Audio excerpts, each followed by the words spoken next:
Welcome to the Innovative Hotelier, brought to you by Hotels Magazine. I'm your host, Robin Trimingham. On this show, we regularly talk about transformative power of travel and the importance of developing a sense of place for your hotel and your brand. My guest today has taken this concept to a whole new level and uses her brand to accelerate her mission of empowering people, sustaining the planet, and utilizing capitalism as a force for good. In 2021, she expanded her portfolio of projects to include an ecotourism resort on a private island known as the Ariel BVI.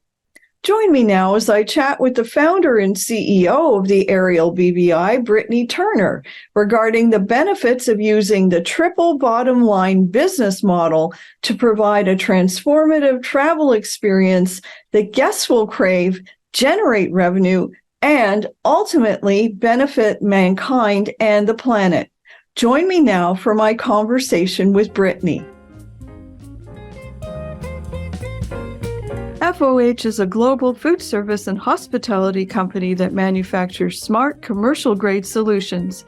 Headquartered in Miami, the company designs and manufactures all their restaurant and hotel products. They have showrooms and distribution centers located throughout the globe, and their products are always in stock and ready to ship from any of their distribution centers worldwide. Welcome, Britnie. It's a pleasure to meet you. How are you doing today? I'm doing wonderful. Thank you so much for having me on here. Well, I'm really excited about our conversation today because I read a little bit about your background, and you are an incredibly passionate, inspiring businesswoman. And you also have a very unique approach to how you're doing your most recent, I'm going to call it hotel project, if you will. So I think this is going to be a great conversation. To start us off here, though, not everybody is going to be familiar with the triple bottom line business model, otherwise known as the TBL. So maybe you could start just by telling us very, very briefly what this is and who created the concept. Oh gosh, I don't know who created the concept, but it's something I definitely picked up and ran with because this has resonated with my heart since I was a little kid. So most businesses are judged as successful or non-successful based on their bottom line.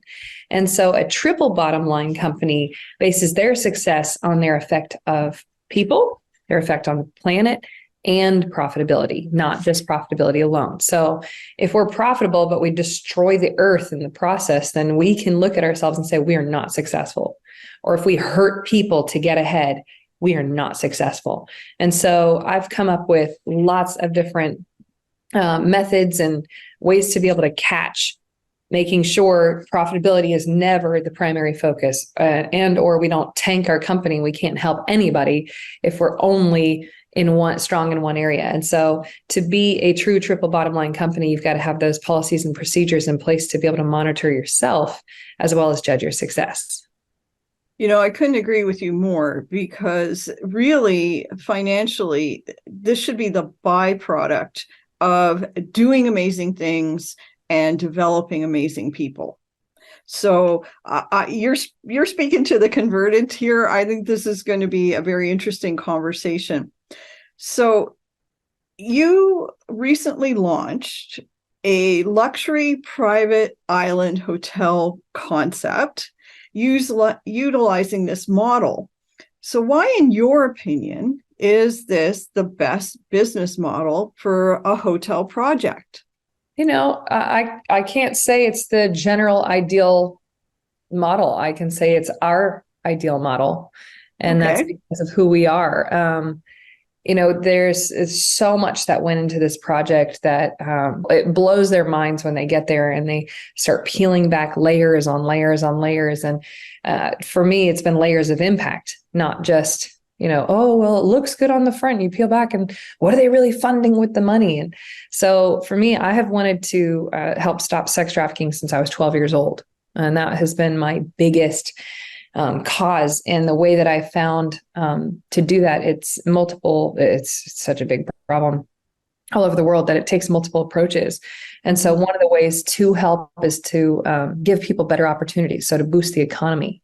And so with every single ounce of bringing this project to life, we employed as many locals as we could. We use local products and we sell local products in our giving shop, as well as continue to utilize local everything as the ongoing operations take place. So how do we create opportunity in places that there is none, but also just locally, how can we be a blessing?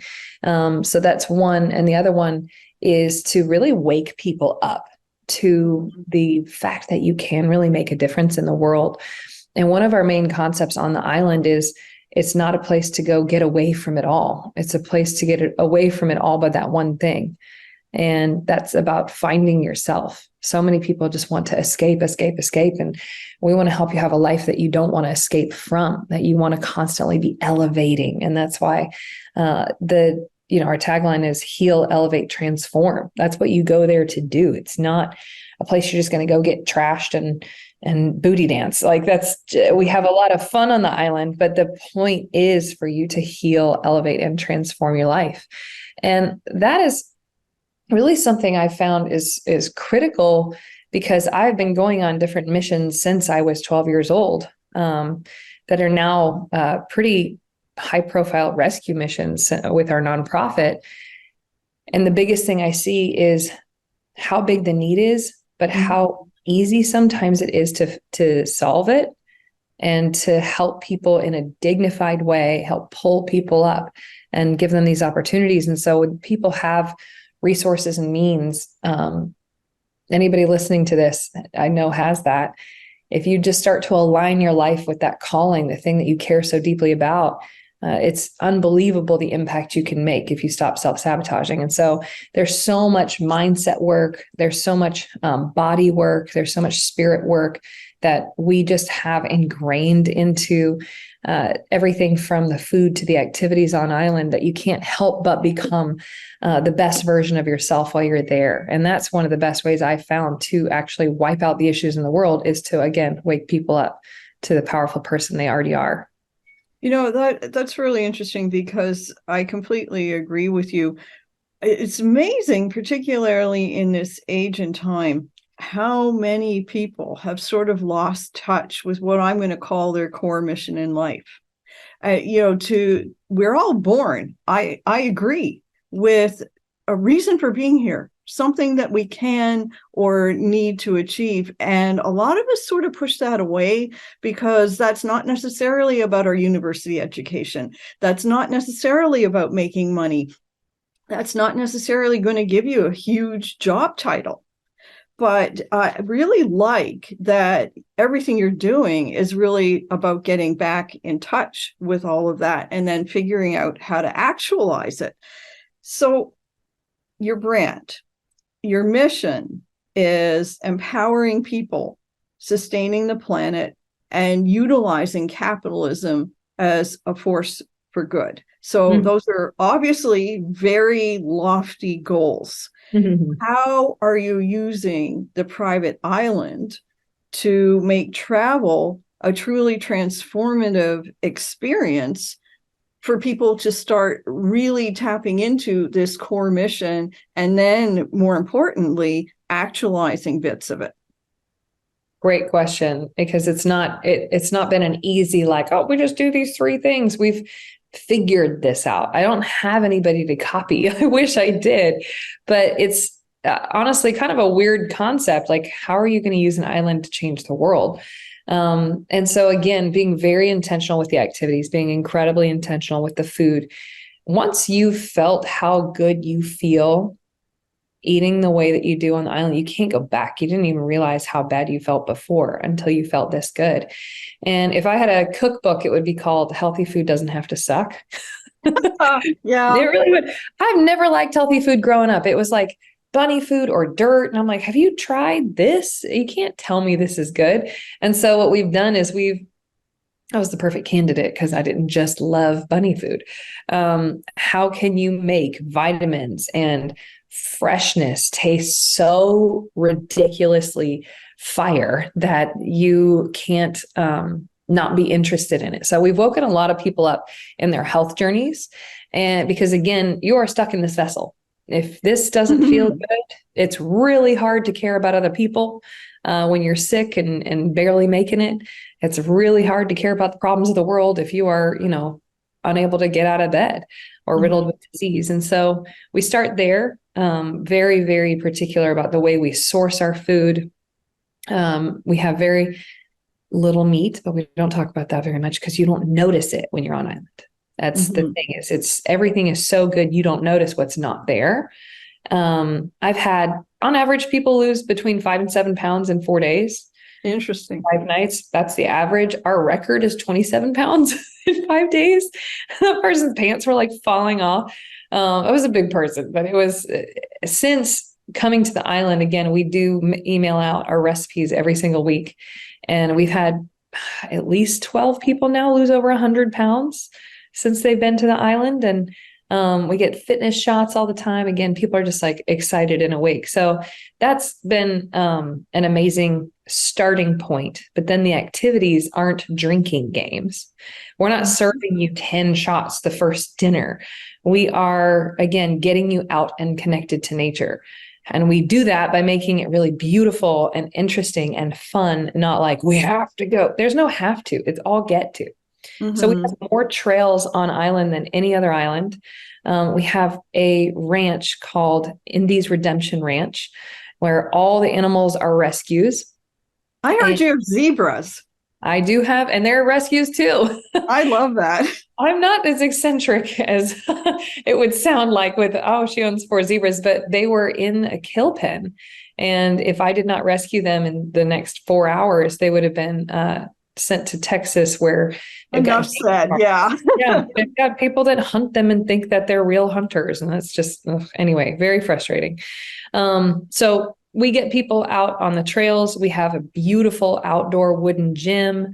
We've got, of course, the blue water and private white sand beach, but the ranch is really fun. We've got these horseback riding trails all throughout and getting people, again, connecting to animals, connecting to themselves, finding a different level of peace than they have in years by being part of nature has been very transformative. But then our activities, everything from mindfulness exercises to yoga to guided journaling to just even our intense workouts.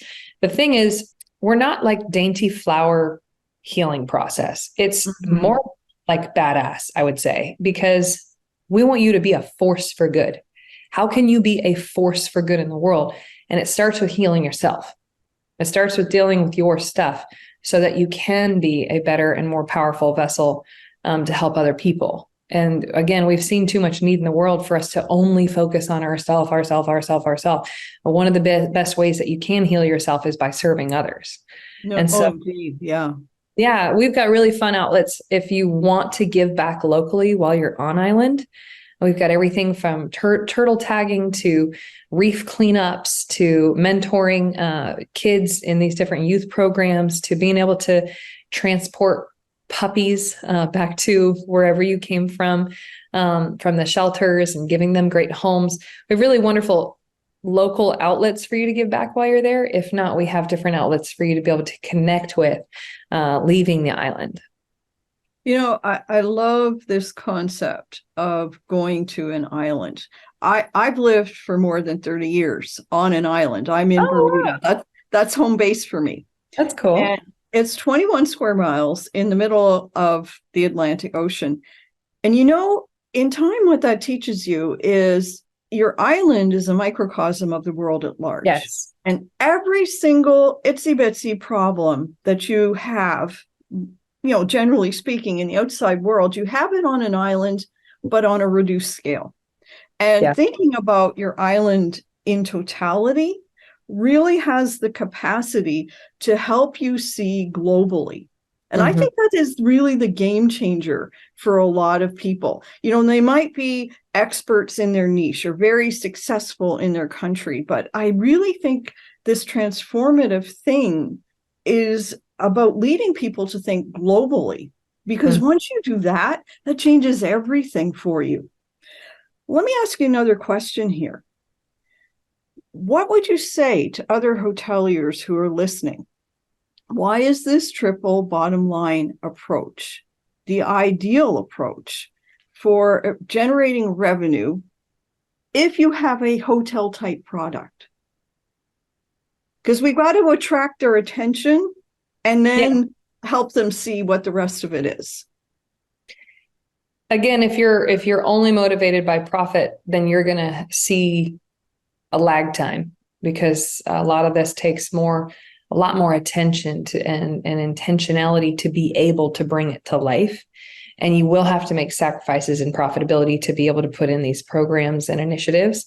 But what I have found in my experience is the amount of doors that open and the amount of opportunities I could have never, you can't see it on a spreadsheet.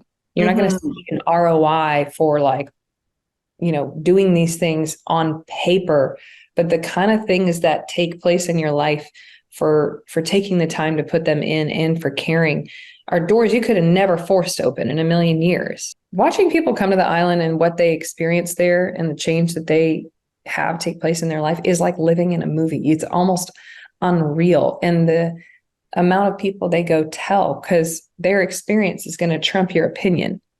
And people want something real, especially I think after COVID. They want real things. They want real connection. And again, people are tired of just drifting through life meaningless. We're going to die someday. We all are. And so how can I actually do things that matter? And I think this is a hunger that is not a trend. It's a movement. And so all I can tell you guys that are listening to this as hoteliers is you got to figure it out or you're going to get left behind, because this is not going to go away. But again, you will argue with your accounting team or whoever it is in your operations that's trying to say it doesn't make sense financially. That is an argument you're going to have until it's not. Okay, so obviously you're speaking to the converted, me, but let's try and help some of the others with the where do we start? Because this is a completely different way of thinking about everything, and business in particular, to be frank. So when you need everything all at once, where do you start? How do you set priorities? Are you basing things on customer demand? What's moving you personally? Where you see is the greatest need? How are you going about this? Really great question. I had a mentor, because I'm I want to do it all at once person for sure. And a mentor told me, trying to be a social impact company is like, pretend you're in a canoe, and every impact initiative you put in your canoe is like a cinder block. And so until your canoe turns into a ship, there's only so many cinder blocks you can carry.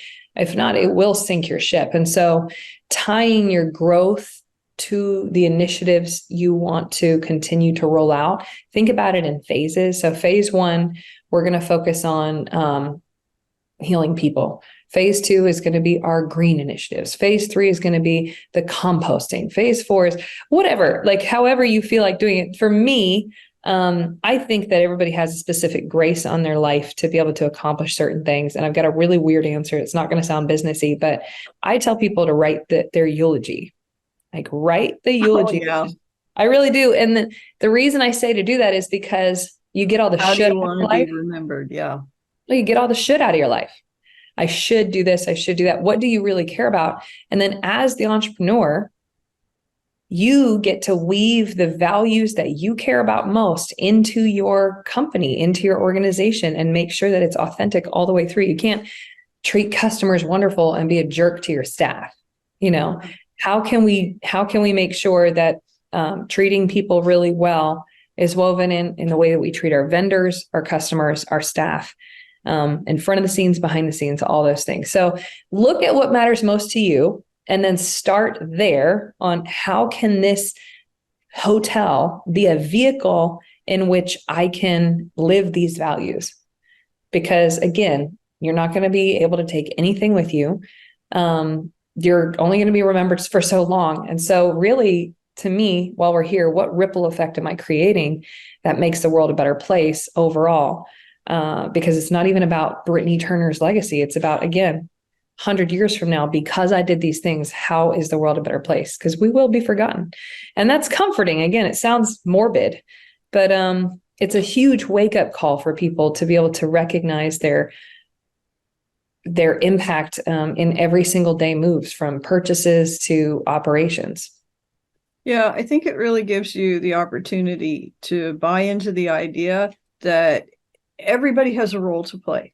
Mm-hmm. Everybody has a part in wherever it is that humanity is heading, and we can either help make that an easier, better journey, or we can sort of stand by the side and be the obstacle, which I don't think is where any of us truly want to wind up.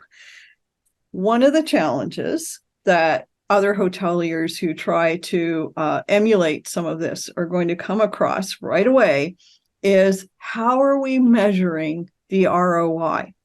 How do we figure out, where our success? How are you measuring things like your social and environmental impact?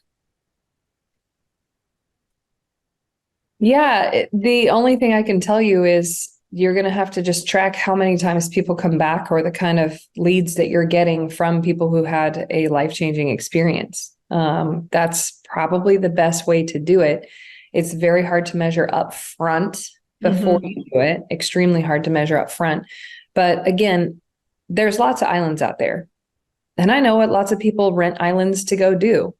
And I made a bold decision on being a very different island.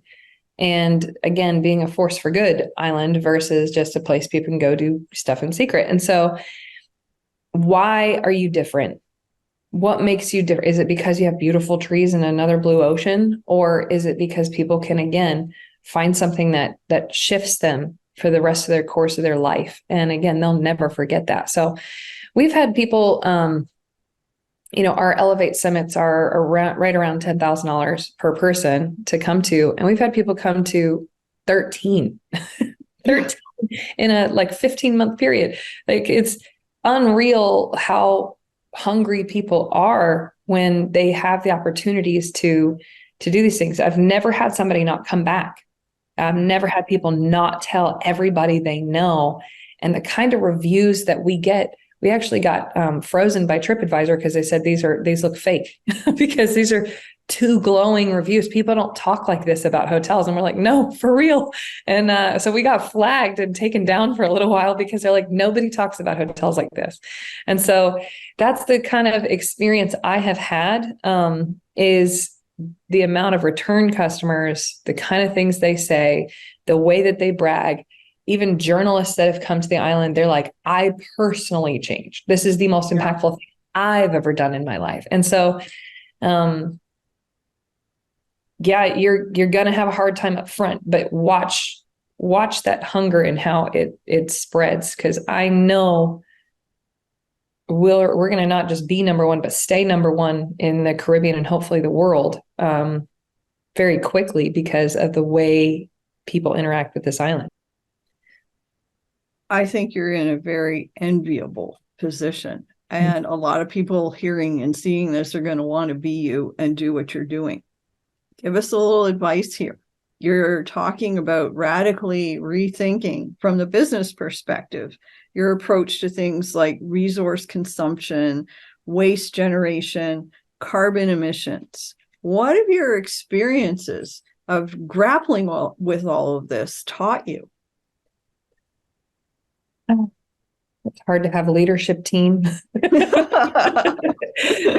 it's hard to have anybody old school on the team because I'm not going to not do it ever. We're always I've gone through leadership teams like crazy in my career because I've been this way since I was 18 when I first started my companies. And so making the triple bottom line approach again, does not always make the most financial sense. And so that's been really hard, is to have leadership teams that are just not like, we just need to focus on profitability. And so again, if your team is not volunteers, you have to find a way to pay them. And that is through profit. Obviously, you do need to be profitable. It's the lifeblood of a company. And that is not bad to be profitable. But you just have to really drill into everyone on your staff. That is not the only priority. And so for me, in my experience, again, I did all those things with or without the press, with or without anybody talking about it, because it's just the right thing to do. But again, when people get there and they start asking questions and trying to see if we're not aligned or if we've got some sneaky thing, everything from environmental to where the money goes and all that stuff, the more layers they peel back and actually find out what we're doing, they're just unbelievably, overwhelmingly impressed. And then they talk about it. They share about it. We are also open to, like, you were so kind. You said you're in a very enviable position. A lot of people want to do this. I really hope people copy us. I don't want to be the only one. We want to live as a case study of what's possible. I'll go through all the hard things so that it's easier for you, because the world needs more people to be operating this way. Established in 2002, FOH is a woman-owned global food service and hospitality company that manufactures smart, savvy, commercial-grade products, including plateware, drinkware, flatware, hotel amenities, and more.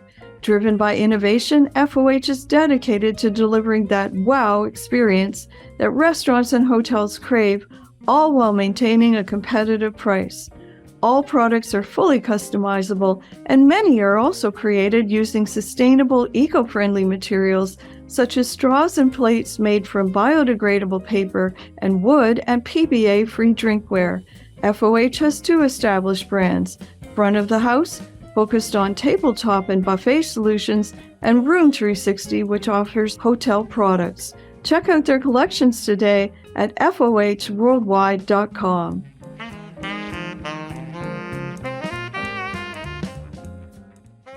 When you're dealing with things like sustainability and carbon emissions, obviously you're dealing with ESG initiatives and the Paris Global Agreement that the world has to change. So a lot of what holds hoteliers back is only a certain amount of this will apply to their own physical plant, whether that's new building, old building, building under construction, whatever. A lot of making this real is about supply chain issues. You know, it's not just what are you doing, it's what are the people that you're dealing with doing. Of course. Yeah. So what's your approach to selecting and working with vendors in your supply chain because of all of this?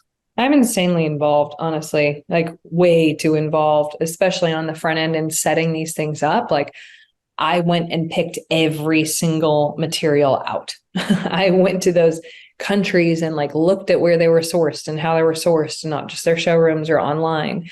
And so anytime we could create that positive ripple effect of like creating opportunity where there is none through the purchases of our products, we were able to do that. But we look way up into these supply chains and make sure, because again, I don't want somebody saying, oh, well, you're thinking you're saving the world with your Tesla, but look at where your batteries are stored.